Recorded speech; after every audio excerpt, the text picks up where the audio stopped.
गुफा शोधकर्ताओं की एक टीम पेंसिल्वेनिया में एक गुफा के एक हिस्से पर हथौड़ा चला रही है।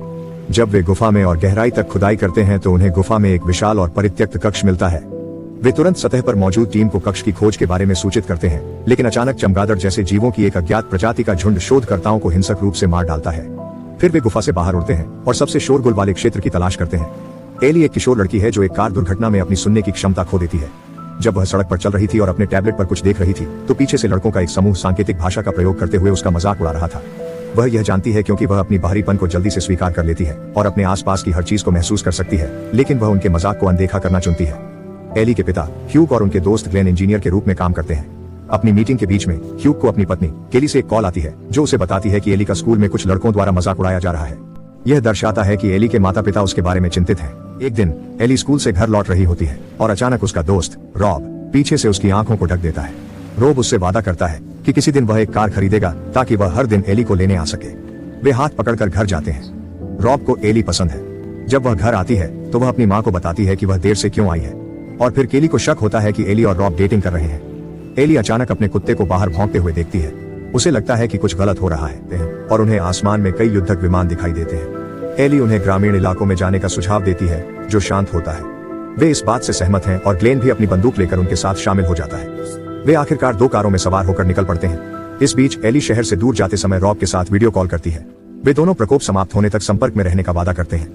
थोड़ी देर बाद वे सभी आवश्यक सामान तैयार करने के लिए एक गैस स्टेशन पर रुकते हैं। एली अपने कुत्ते को पेशाब करने के लिए ले जाती है और वह अचानक एक आदमी पर भौंकना शुरू कर देता है।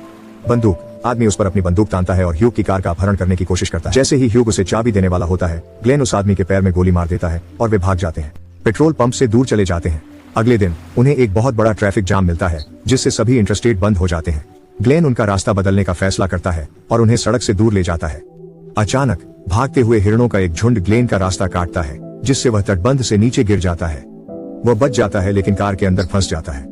ह्यूग शुरू में उसकी मदद करने की कोशिश करता है, लेकिन वह ह्यूग से उसे पीछे छोड़कर आगे बढ़ने के लिए कहता है ताकि वह जीवों से सुरक्षित रह सके। केली भी मदद के लिए पुकारने की कोशिश करती है, लेकिन दुख की बात है कि कोई संकेत नहीं। ह्यूग ग्लेन से वादा करता है कि वह मदद की तलाश करेगा और उसे बचाने के लिए वापस आएगा। जब परिवार अपनी कार में वापस आता है तो उनका कुत्ता अचानक फिर से भौंकने लगता है जिससे वेस्प्स उनकी कार पर हमला करने के लिए आकर्षित हो जाते हैं। ग्लेन ने वेब्स की आवाज सुनी और अपनी बंदूक से गोलियां चलानी शुरू कर दी, उन्हें कार से दूर ले गया और अंततः खुद को बलिदान कर दिया। वेब्स अपनी कार में वापस लौटते हैं क्योंकि कुत्ता भौंकना जारी रखता है, इसलिए ह्यूग ने कुत्ते को कार से बाहर निकालने का फैसला किया, जिससे एली निराशा में रोने लगी। कुछ देर इंतजार करने के बाद ह्यूग उनसे कहता है कि उसे कुछ करना है और वह कार से बाहर चला जाता है। अप्रत्याशित रूप से लिन खांसी शुरू कर देती है। वेस्प को पुनः कार की ओर खींचते हुए ह्यूग फिर धीरे से एक लोहा उठाता है और वेस्प का ध्यान भटकाने के लिए उसे दूर फेंक देता है। उसे पता चलता है कि वेस्प देख नहीं सकता और एली कहती है कि वे सांकेतिक भाषा समझते हैं जिससे वे बिना आवाज किए जीवित रह सकते हैं। शोर के कारण अपने वाहन का उपयोग करने में असमर्थ ह्यूग ग्लेन का लाइटर मांगता है और ग्लेन की कार के पास जाता है।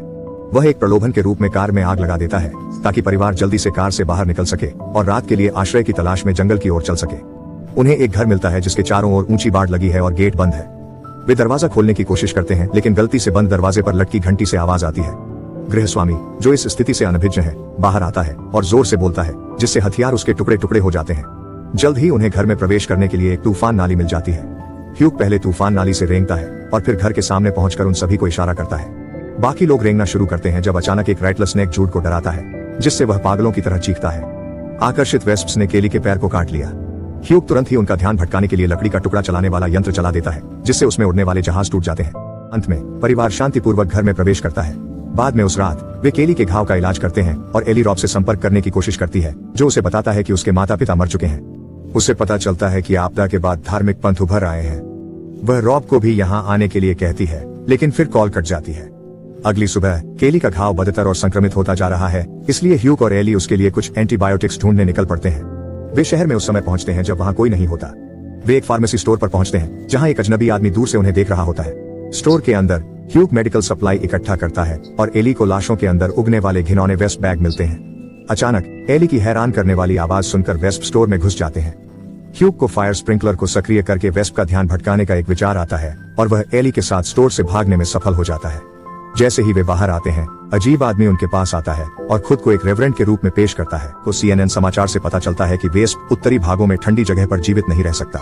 वे इस जगह को ग्रे कहते हैं और वहां बिजली नहीं है, जिससे वहां के लोग दुनिया से कट जाते हैं क्योंकि उनके इलेक्ट्रॉनिक उपकरणों की बैटरी खत्म हो जाती है। सुबह तक रेवरेंड परिवार के ठिकाने का पता लगा लेता है और अपने अनुयायियों के साथ आता है। वह ह्यूग से एक बार फिर अपने झुंड में शामिल होने का अनुरोध करता है, लेकिन ह्यूग मना कर देता है और उन्हें जाने के लिए कहता है। फिर गूंगा रेवरेंड एली का हवाला देते हुए लिखता है कि लड़की उपजाऊ है। क्रोधित होकर ह्यूग अपनी बंदूक निकाल लेता है और पंथवादी को वहां से जाने पर मजबूर कर देता है। शाम को रॉब एली को बताता है कि वह उत्तर की ओर शरण स्थल की ओर जा रहा है, लेकिन उसके बाद इंटरनेट बंद हो जाता है। पूरा परिवार सोते समय बिजली की गड़गड़ाहट से भर जाता है। ह्यूग और केली अचानक अपने घर के बाहर से चरमराहट की आवाज सुनकर जाग जाते हैं। वे दरवाजे पर एक हैरान छोटी लड़की को पाते हैं। उसे अंदर आने देने के बाद उन्हें पता चलता है कि छोटी लड़की की जीभ नहीं है और वह जीभ विहीन पंथ की सदस्य है। आश्चर्य की बात यह है कि उन्होंने छोटी लड़की को अपने कपड़ों के अंदर कई फोन छिपाते हुए पाया और बाद में पता चला कि कुछ फोन पहले से ही अंदर रखे हुए थे। पंथ द्वारा घर के चारों ओर घेराव कर दिया जाता है। फोन एक साथ बजने लगते हैं, जिससे वेस्प्स उनके घर पर हमला करने के लिए आकर्षित होते हैं। वे फोन को पानी में फेंक देते हैं, जिससे वे बजना बंद हो जाते हैं। फिर भी पंथ के सदस्य घर में घुसने और एली का अपहरण करने में कामयाब हो जाते हैं, जबकि बाकी सभी वेस्प्स की देखभाल में व्यस्त हैं। लीन, जो एली का अपहरण होते देखती है, उनका पीछा करती है और एली को बचाने की कोशिश करती है। वह खुद की कीमत पर एली के अपहरणकर्ताओं को रोकती है, चिल्लाती है और वेस्प्स को अपनी और अपहरणकर्ताओं की ओर आकर्षित करती है, जबकि एली भाग जाती है। दुर्भाग्य से पंथ के सदस्यों में से एक एली को उसके गले पर चाकू रखकर बंधक बना लेता है। वे अंततः वापस लड़ते हैं और पंथ के अधिकांश लोगों को मार देते हैं, जिसमें रेवरेंड भी शामिल है, जिसे ह्यूग द्वारा बुरी तरह पीटा जाता है। कुछ सप्ताह बाद परिवार अमेरिका के उत्तरी भाग में यात्रा करता है और अंततः शरण स्थल पर पहुंचता है।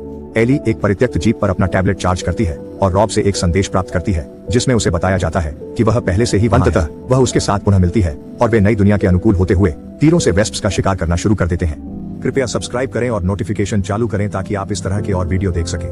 देखने के लिए धन्यवाद।